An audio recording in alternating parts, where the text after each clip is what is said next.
ಭಕ್ತಿ ಜನರೆಲ್ಲರಿಗೂ ಕೂಡ ಹಾಗೆ ಶಿಕ್ಷಣ ಕ್ಷೇತ್ರದಲ್ಲಿ ಮತ್ತು ಯಾವುದರಿಂದ ಹೆಜ್ಜೆಯಲ್ಲಿಯೂ ಕೂಡ ಸಮರ್ಪಣೆ ಮಾಡುವುದೇ ದೇಶಕ್ಕಾಗಿ ಬದುಕಬೇಕು.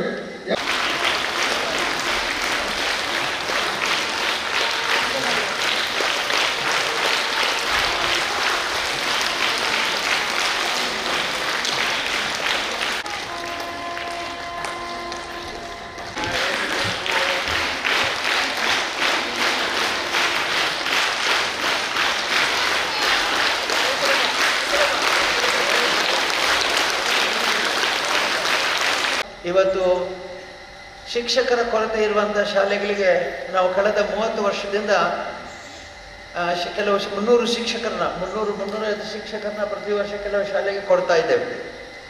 ಇದು ಕರ್ನಾಟಕದಾದ್ಯಂತ ಮೊದಲು ಬೆಳ್ತಂಗಡಿ ತಾಲೂಕಿಗಿತ್ತು. ಈಗ ನಮ್ಮ ಬೆಳ್ತಂಗಡಿ ಇಡೀ ಕರ್ನಾಟಕದಲ್ಲಿ ಸ್ವಲ್ಪ ಕೆಲವು ಶಾಲೆಗಳನ್ನ ಆಯ್ಕೆ ಮಾಡಿ 350 ಶಿಕ್ಷಕರಿಗೆ ಗೌರವಧನ ಕೊಟ್ಟು ಮಾಡ್ತಾ ಇದ್ದೇವೆ. ನಾವು ಬಹಳ ದೊಡ್ಡ ಯೋಜನೆಯೊಂದನ್ನು ರೂಪಿಸಿದ್ದೇನು ಅಂತಂದರೆ, ಶಾಲೆಗಳಿಗೆ ಬೆಂಚ್ ಡೆಸ್ಕಿನ ಕೊರತೆ ಕಂಡು ಬಂತು. ಅನೇಕ ಮಕ್ಕಳು ನೆಲದಲ್ಲಿ ಕೂತು ಬರೆದಿಸ್ತಾ ಇದ್ರು. ಬರವಣಿಗೆ ಅವರಿಗೆ ಅಭ್ಯಾಸ ಇಲ್ಲ. ಹಳೆ ಕಾಲದಲ್ಲಿ ಆದರೆ ಮನೆಯಲ್ಲಿ ಕೂತು ಬರೆದಾಗ ನೆಲದಲ್ಲಿ ಕೂತು ಅಭ್ಯಾಸ ಇತ್ತು. ಈಗ ಮೇಜಿಲ್ಲದೆ ಊಟ ಮಾಡಲಿಕ್ಕೂ ಆಗೋದಿಲ್ಲ, ಮೇಜಿಲ್ಲದೆ ಬರೆದು ಬರೆಯೋಕ್ಕಾಗಲ್ಲ. ಹಾಗಾಗಿ ಬೆಂಚ್ ಡೆಸ್ಕ್ಗಳನ್ನು ವಿತರಣೆ ಮಾಡುವಂಥ ಒಂದು ಯೋಜನೆಯನ್ನು ನಾವು ಹಾಕಿಕೊಂಡೆವು. ಆ ಕಾರ್ಯಕ್ರಮ ಅದನ್ನು ಕರ್ನಾಟಕದ ವಿವಿಧ ಜಿಲ್ಲೆಗಳಿಗೆ ಬೆಂಚ್ ಡೆಸ್ಕ್ಗಳನ್ನು ಕೊಡುವ ಯೋಜನೆ ಮಾಡಿದೆ. ಮೊದಲು ಸಿಮೆಂಟಿನ ಬೆಂಚ್ ಡೆಸ್ಕ್ಗಳನ್ನು ಕೊಡ್ತಾ ಇದ್ದೆವು. ಈಗ ಫೈಬರ್ನಿಂದ ಮಾಡಿದಂಥ ಬೆಂಚ್ ಡೆಸ್ಕ್ಗಳನ್ನು ಶಾಲೆಗಳಿಗೆ ಒದಗಿಸ್ತಾ ಇದ್ದೇವೆ.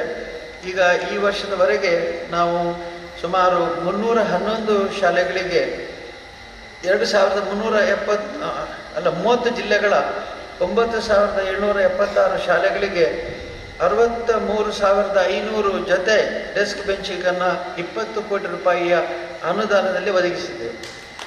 ಇದರಿಂದಾಗಿ ಸುಮಾರು ಒಂದು ಬೆಂಚ್ ಡೆಸ್ಕಿಗೆ 4 ಮಕ್ಕಳು ಅಂತಂದರೆ 2,54,000 ಮಕ್ಕಳು ಇವತ್ತು ಬೆಂಚ್ ಡೆಸ್ಕ್ನಲ್ಲಿ ಕುಳಿತು ಬರೆಯುವಂತಾಗಿದೆ. ನಮಗೆ ಇದು ಅತ್ಯಂತ ತೃಪ್ತಿ ಕೊಟ್ಟಂತಹ ಸಂದರ್ಭ. ಈ ವರ್ಷ ಆ ಮಂಜುನಾಥನ ಆಶೀರ್ವಾದದಿಂದ, ಪರಮ ಪೂಜ್ಯರ ಆಶೀರ್ವಾದದಿಂದ ದೇಶದಲ್ಲಿ ಮತ್ತು ಕರ್ನಾಟಕದಲ್ಲಿ ಕೋವಿಡ್ ಪೂರ್ಣವಾಗಿ ಇಳಿಮುಖ ಕಂಡಿದೆ. ಕೋವಿಡ್ ಪರಿಪೂರ್ಣವಾಗಿ ಹೋಗ್ತಾನೆ ಇದೆಯೇನೋ ಅನ್ನುವಂಥ ಪರಿಸ್ಥಿತಿಗೆ ನಾವು ಹೋಗ್ತಾ ಇದ್ದೀವಿ. 3ನೇ ಅಲೆಯ ಭಯದ ಮಧ್ಯೆನೂ ಒಂದು ತೃಪ್ತಿಕರದ ಪರಿಣಾಮ, 100 ಕೋಟಿಗೂ ಮಿಗಿಲಾಗಿ ನಮ್ಮ ಶ್ರೇಷ್ಠ ಪ್ರಧಾನಮಂತ್ರಿಯವರು ವ್ಯಾಕ್ಸಿನ್ ಕೊಡಿಸುವಂಥ, ಅದರಲ್ಲೂ ಫ್ರೀ ವ್ಯಾಕ್ಸಿನ್ ಕೊಡಿಸುವಂಥ ಯಶಸ್ವಿ ಪ್ರಯತ್ನವನ್ನು ಮಾಡುತ್ತಾರೆ.